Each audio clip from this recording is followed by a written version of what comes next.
The files we pulled for this deep dive are, they're just heartbreaking. They really detail a tragedy that didn't just explode out of nowhere. No, not at all. It seems like it festered, right there in plain sight for years. Yeah. And it eventually forced the whole country, really, to look closely at what we even mean by self-defense. That's exactly right. We're zeroing in on the killing of Ajik A.J. Owens in Ocala, Florida. This was back in 2023. Right. And it's such a crucial case because, well, it goes way beyond just the simple crime report. It really became a flashpoint.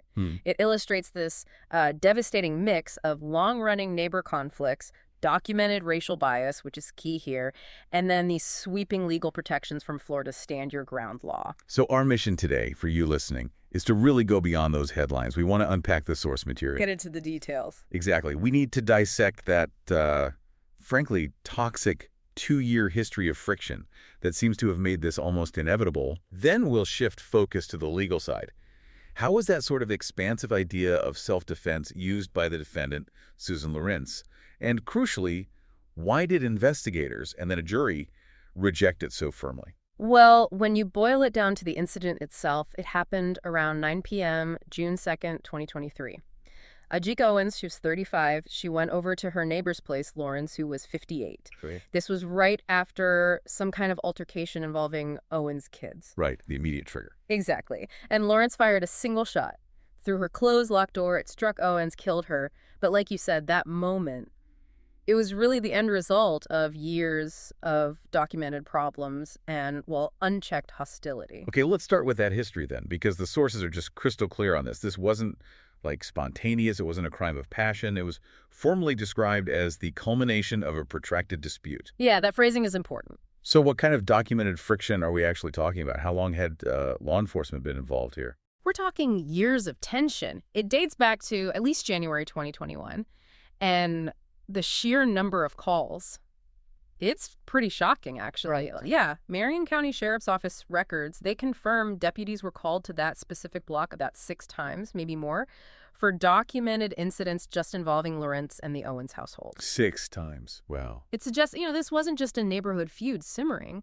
They were actively calling the police, trying to get the legal system involved to mediate what was, well, fundamentally people just failing to live together. And it's so frustrating because the core issue, when you read it on paper, sounds almost minor. Right. It was about Owens's children playing in a grassy area next to Lawrence's apartment, a common space, it seems. A common space, yeah.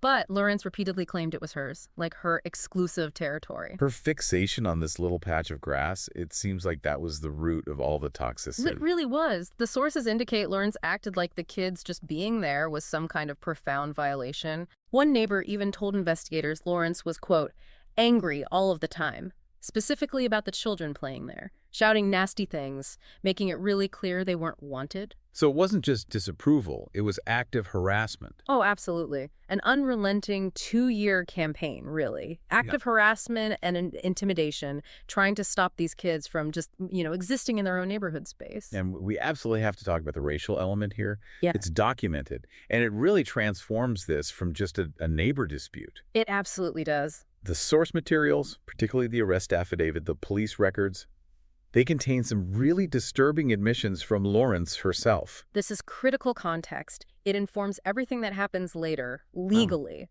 Lawrence admitted straight up to investigators that she had used racial slurs toward Owens's children. Specifically. Explicitly confessed to calling them the N-word. Yeah. And using other horrible terms like black slaves. Oh my. Yeah. So if you connect this history, this documented, targeted racial hatred, it makes her later claim of self-defense legally very, very weak. It establishes a motive. Right. Malice, hostility, not reasonable fear. Exactly. It contradicts the core idea of reasonable fear. So it sets up this pattern where the children weren't just noisy kids, they were targets. Targets of racial hostility, yeah. And deliberate efforts to intimidate them, to push them out of that space. You can see it in the sheriff's logs, can't you? Precisely. If you look at those logs, the deputies weren't dealing with two equally aggressive neighbors having a bad day. No. They were dealing with a consistent pattern. Lawrence escalating things, targeting young children with these awful racially charged insults. And this pattern is essential because when someone has a documented history of starting conflicts and expressing this kind of malice, it really erodes their ability to later claim they acted purely out of fear. It suggests the action was maybe driven by that underlying aggression, not some immediate objective threat. Exactly. Hostility rather than threat. And this constant aggression, it tragically escalated. It became physical right before the shooting. Yeah, that was the immediate catalyst. The source material details it. Yeah. On the night of the shooting, Lorenz threw a pair of roller skates. Threw them and struck Owens' 10-year-old son. Hit him in the foot. Okay. That seems to have been the breaking point. The sources also mentioned she might have swung an umbrella at another child just moments before that. So O.J.K. Owens wasn't just knocking on the door because of noise or trespassing. No, absolutely not. She was responding to a physical battery on her child. That changes everything.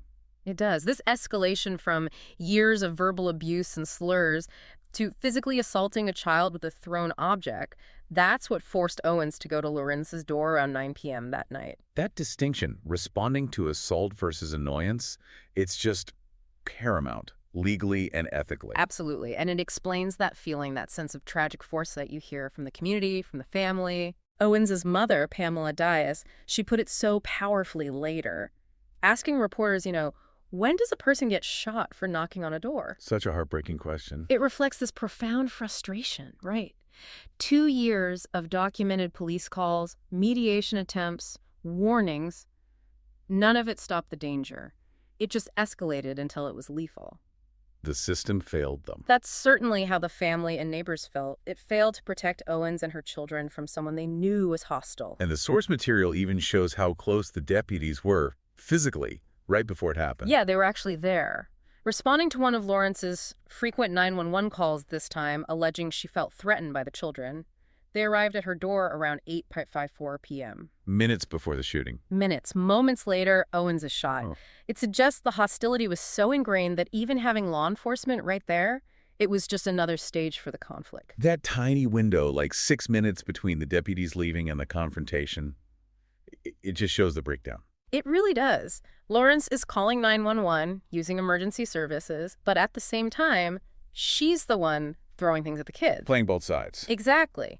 This pattern, using the police to report her supposed victimization while she was the one being aggressive, that became key evidence later in court, showed a pattern of manipulative and hostile behavior. Okay, let's transition now to the actual moments, the sequence of events on June 2nd, 2023.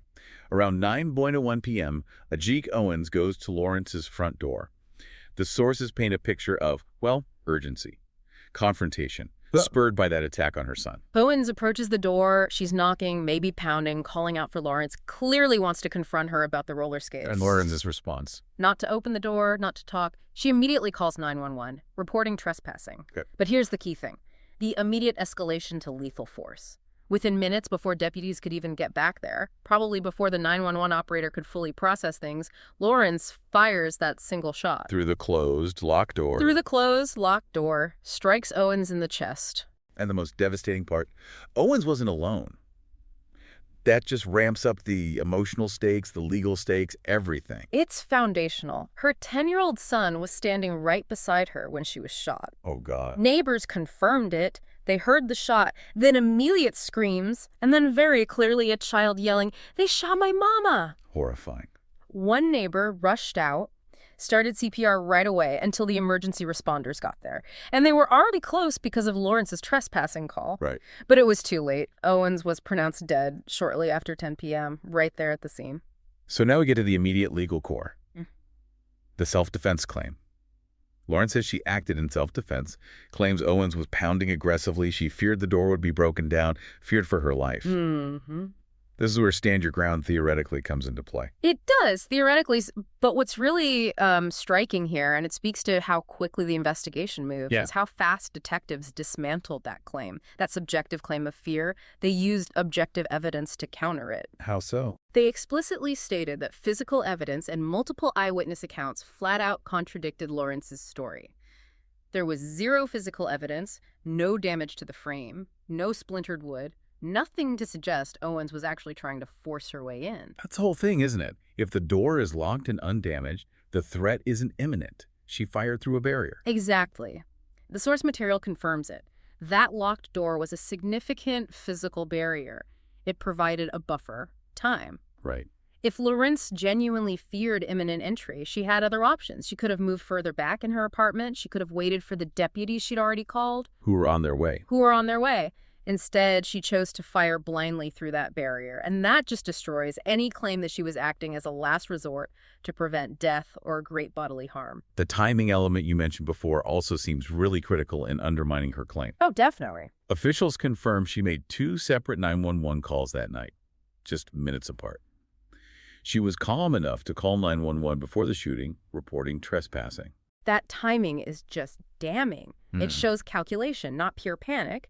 She's engaging emergency services, showing she had a non-lethal legal option available. Yeah. Yet she chose to use lethal force preemptively while expecting police to arrive.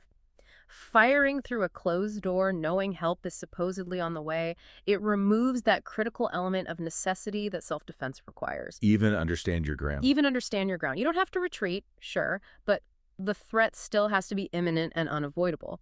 A closed, locked door, especially when police have been called, kind of negates the unavoidable part. So it seems like the whole picture, the history of aggression, the racial slurs, the fact she started the final confrontation by hurting the child and then shooting through a locked door, it gave investigators a pretty clear path. It really did. The case wasn't going to be about whether Lawrence felt afraid. It was always about whether that fear was objectively reasonable, given the actual situation, the lack of imminent threat, her history of malice. The physical evidence of the door, plus that whole backstory of racial hostility, it proved the fear wasn't rooted in self-preservation. It was rooted in hostility. Okay, so the killing of Aggie Owens immediately blew up nationally, and it put Florida's stand your ground laws right back in the spotlight. Instantly. For you listening, let's just quickly go beyond the basics.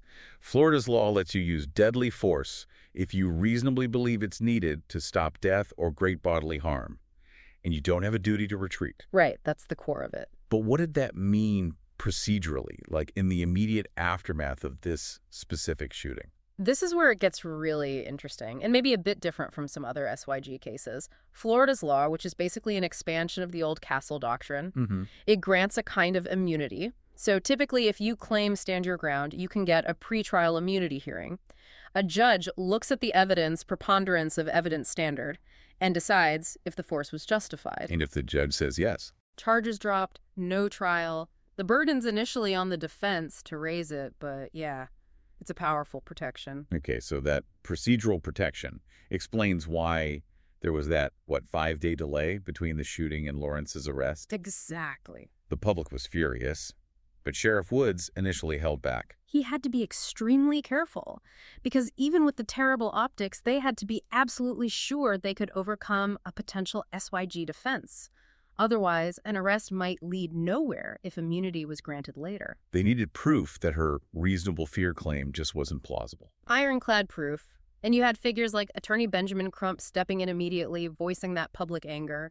He called for the arrest, described it as just an unconscionable killing of a mother who simply knocked on a door. And there were protests, right, outside the courthouse. Yeah, protesters gathered outside the Marion County Judicial Center, demanding action. They even met with the state attorney, William Gallatin. This public pressure definitely put a strain on the investigation. Must have. But it also, arguably, forced a really rigorous look at the statute's application here.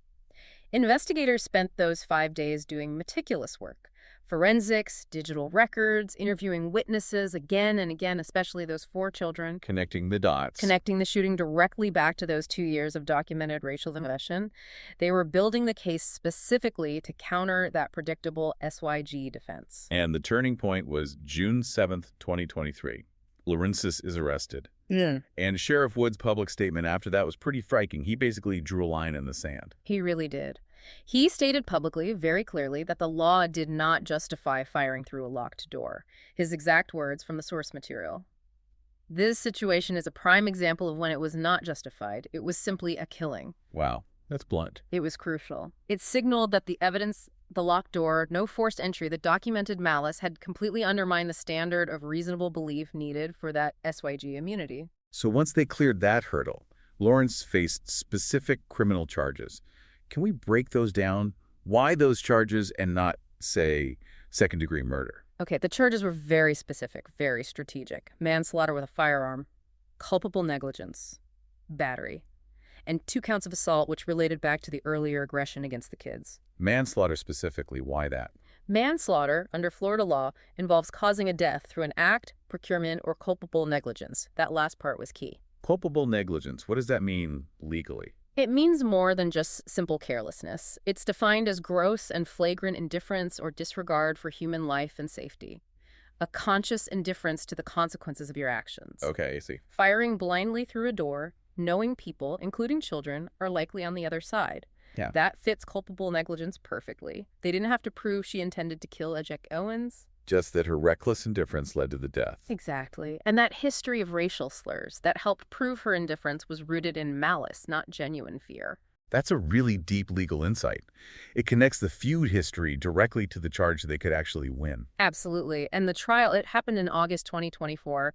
The prosecution hammered that history of aggression in their closing arguments, said the real motive was hatred and anger, leading to this rash, reckless act. And the jury? Came back fast, shockingly fast. Yeah. An all-white, 6-person jury found her guilty of manslaughter with a firearm after only about 2 hours of deliberation. 2 hours. That suggests the prosecution's case was pretty overwhelming. It does. That narrative, culpable negligence driven by depraved disregard, not self-defense, must have been incredibly convincing, especially against the backdrop of the physical evidence contradicting her story. They clearly saw reckless indifference. Then came sentencing in November 2024. What did the judge focus on? Lawrence got 25 years in state prison. The judge highlighted 2 main things for that lengthy sentence. First, the indiscriminate nature of her actions, just the sheer recklessness of firing through a wall. And second, the immense trauma inflicted on Owens's 4 children, who had to witness the immediate devastating aftermath. The judge recognized the crime was compounded by that psychological damage. It's a powerful reminder, isn't it? Stand your ground laws might offer broad protections, but they aren't a free pass. Reasonableness still matters. And malice and recklessness can defeat it. This case set a pretty clear boundary. Even in your home, the court said, a locked door is a barrier against imminent threat. Firing through it flips self-defense into aggression. Beyond the trial itself, the ripples from Ejek Owens' death really spread out. It moved from being just a local crime story into this national flashpoint for civil rights and gun law debates. Immediately, civil rights advocates saw this case as a symbol. A symbol of what, specifically? A symbol for the argument that these broad stand-your-ground laws can create a dangerous culture, what some call a shoot-first, think-later mentality. Right. The difference between defending your life as a last resort versus using lethal force for any perceived threat, no matter how minor or distant. Exactly. I remember the source material quoted that William and Mary Law School professor, who put it perfectly, said the self-defense principle had mutated into a shoot-first belief rather than a last resort protection. That really sums up the critic's view, doesn't it? It does. When the law seems to allow lethal force as the first response, not the last, it arguably encourages aggression. Advocates argue the vagueness in these laws, especially around reasonable belief, lets things like racial bias and personal grudges hide behind a self-defense claim. And Owens' family, along with advocacy groups, they push for actual policy changes. Oh, yeah. They partnered up, supporting efforts to clarify or even repeal some of these broad SYG provisions. They use this case as definitive proof of how these laws can be misused. And that partnership shows how the family turned their grief into action.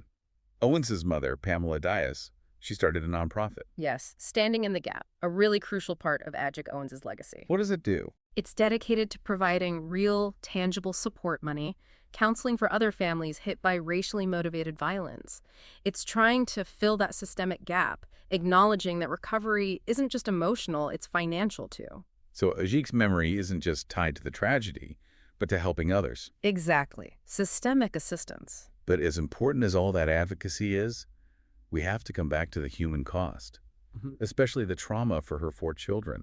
This part of the source material is just incredibly hard to read. It's the most devastating part of the whole story. The sources detail this intense, lasting trauma.